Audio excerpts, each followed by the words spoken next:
Hi, and welcome to another 2-minute tip with the Canvas Tutorial Show. I'm Evan. In today's tip, I want you to keep an unpublished teacher toolbox inside your modules, again, to speed up your course development. So take a look. So here I just have my normal course. I have my units right here. But if I scroll all the way to the bottom, notice that I have created a teacher toolbox. And what this is a unit or a module that I'm not going to publish.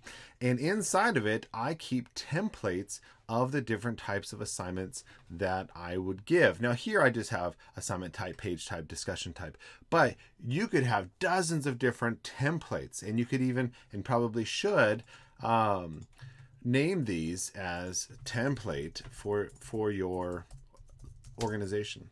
And so, for example, I could have a template for lab report. I can have a template for a short story response. I can have a template for when I want students to do group discussions.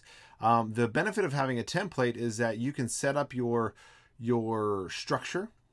Maybe you're having certain fields in each one, so you're having certain headings, and maybe one of those headings is the task, and one of those headings is watch this, whatever.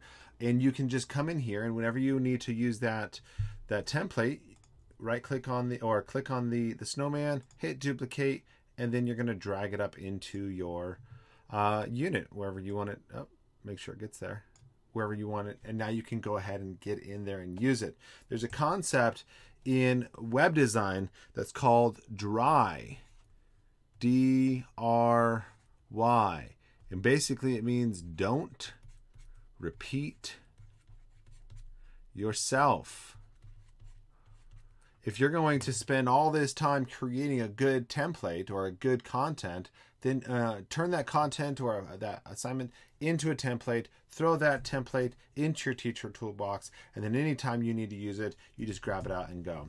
So this has been another 2-minute tip from the Canvas Tutorial Show. If you have enjoyed this content, make sure you join our group on Facebook. It's the Canvas Tutorials community. Follow the show so you get every new episode, and make sure you share this episode out with your colleagues if you found it helpful. Cheers and have a great day.